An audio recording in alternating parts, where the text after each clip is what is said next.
The ultimate. The holographic display cast eerie blue shadows across Captain Maya Chen's face as she studied the approaching vessels. 7 massive ships, each easily 20 times the size of her own, moved with impossible precision, their hulls gleaming with an iridescent material unknown to human science. "Analysis, Lieutenant Karim?" Maya asked, her voice steady despite the tension gripping the bridge of the EDF Aurora. "Unknown configuration, Captain. Energy signatures unlike anything in our database," Karim replied, his fingers dancing across the sensor array. "They're perfect. Too perfect. No radiation leakage, no thermal emissions. It's like they're not even using conventional propulsion." Maya nodded, her expression neutral as she absorbed the information. At 38, she carried herself with the quiet confidence of someone who had faced death too many times to fear it. The small scar running from her left temple to her jaw, a reminder of the Mars colony uprising, caught the light as she turned toward her communications officer. "They're hailing us," Lieutenant Nadia Park announced, her voice tight. On screen, the holographic display shifted, revealing a being with translucent blue skin stretched over an elongated skull. 4 silver eyes blinked in unsettling unison, and when it spoke, its voice resonated with harmonics that made the bridge crew wince. "Vessel of Earth, I am Archon Sentai of the Galactic Conclave. Your presence in this sector has been noted. Your species has expanded beyond acceptable parameters." Maya maintained her composure.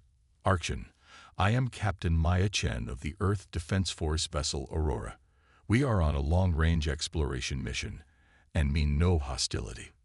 The alien's upper eyes narrowed. "Exploration implies eventual expansion, Captain. The Conclave has monitored your species for decades. Your rapid technological advancement poses a fundamental threat to galactic stability." Chief Engineer Dmitry Volkov glanced up from his console, concern etched across his weathered face. Maya gave him an almost imperceptible shake of her head, a signal to remain silent. "If our presence here is unwelcome, we will withdraw," Maya offered diplomatically. "Earth seeks peaceful relations with all spacefaring civilizations. Peace requires structure, Captain.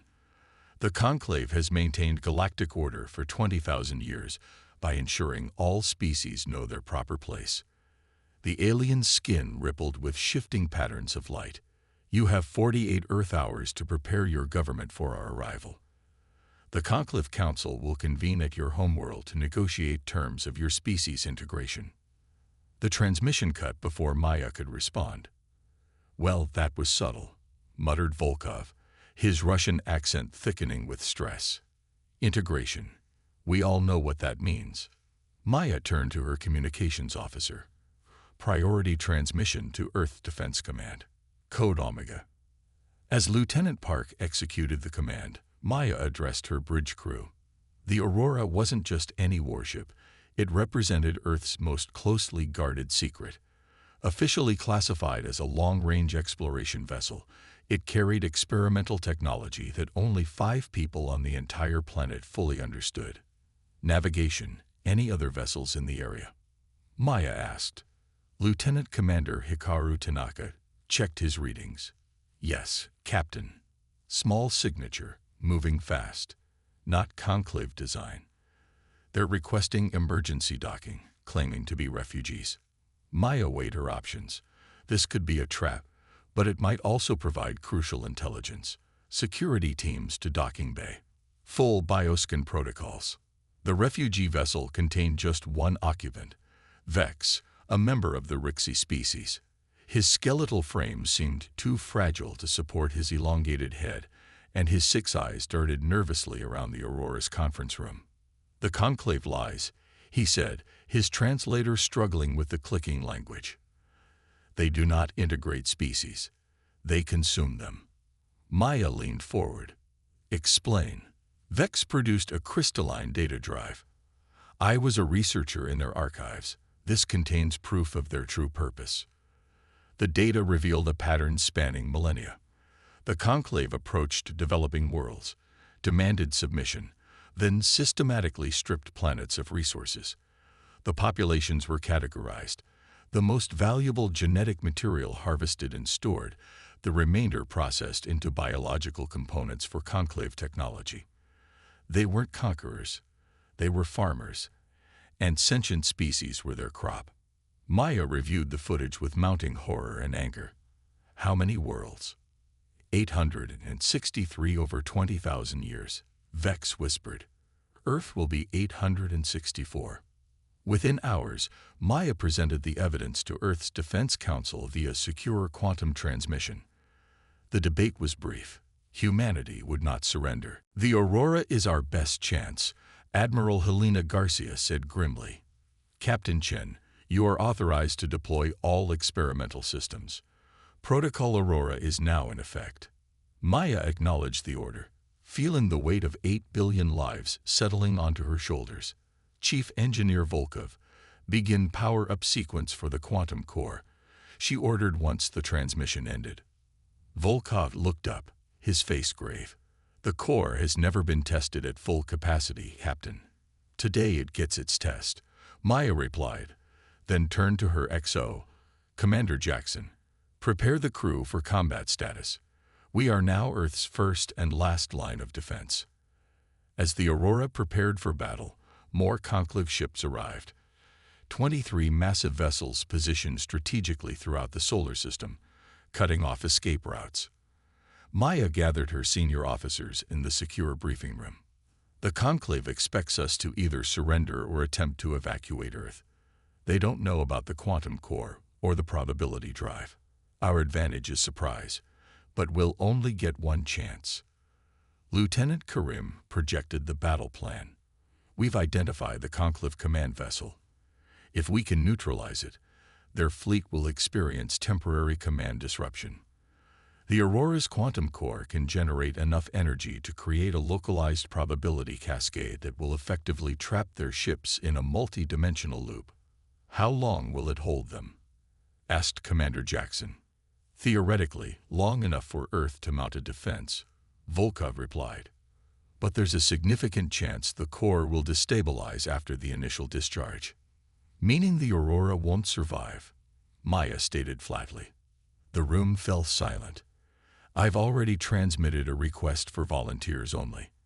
Any crew member who wishes to transfer off before we engage will be transported to Earth's defensive fleet. Maya looked at each officer in turn. I'm staying with the ship. I don't expect any of you to do the same. With respect, Captain, said Commander Jackson, we all knew what we signed up for. One by one, the officers nodded in agreement. Then let's make this count, Maya said. We have 12 hours before the conclave reaches Earth. I want the Aurora at full combat readiness in 6.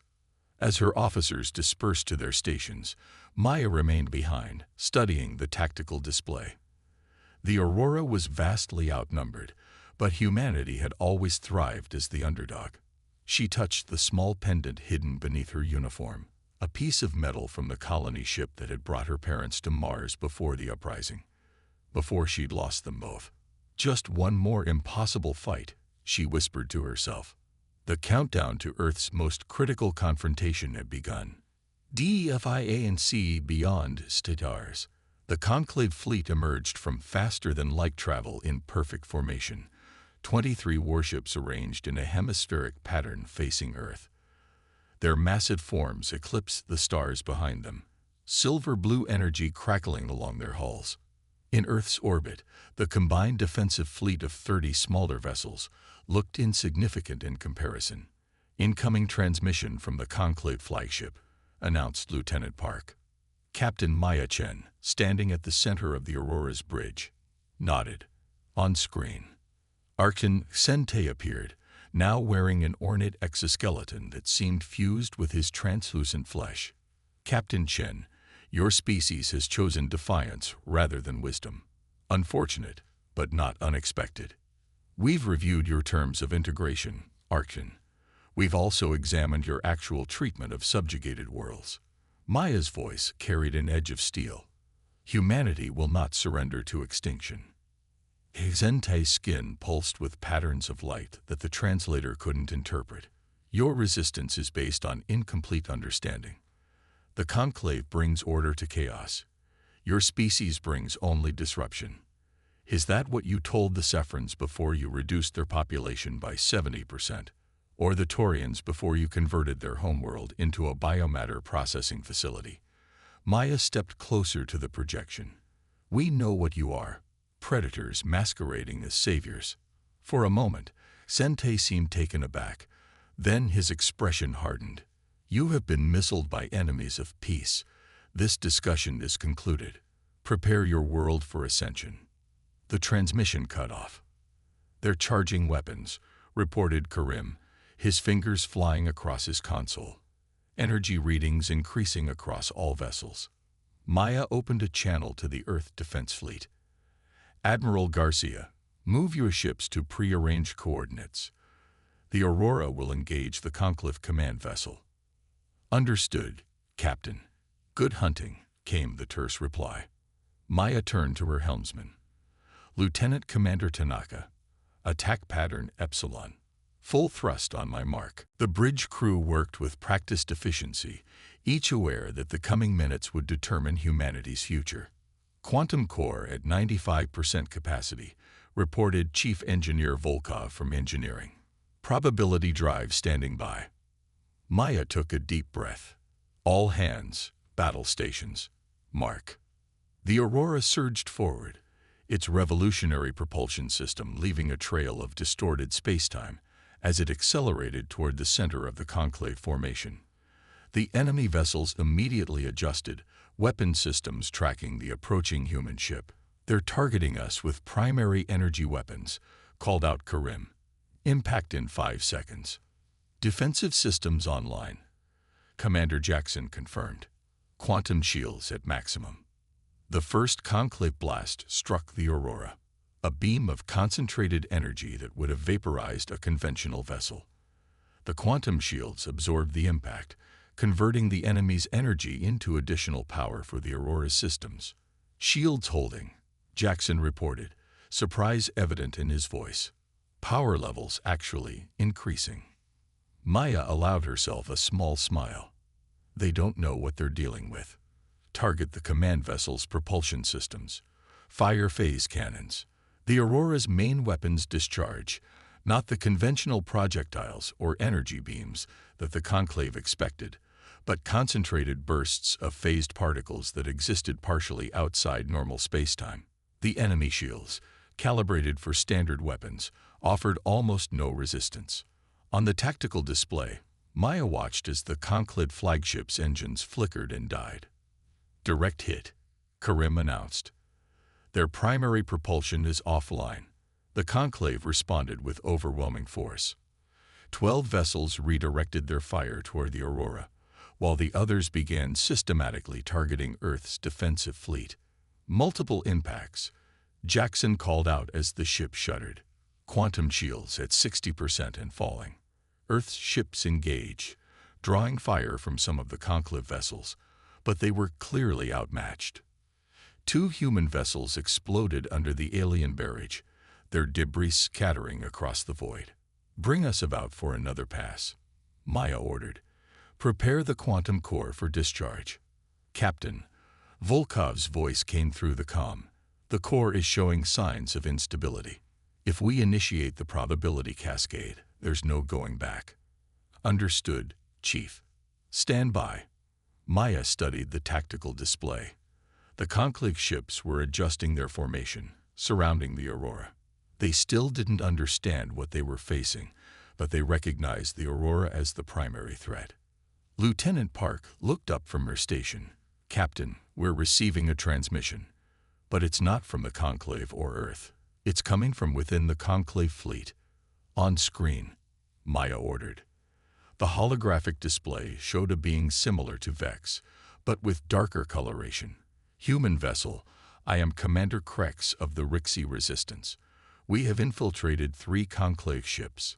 If you are planning what we think you are, we can help. Maya's eyes narrowed. How did you know about our plan?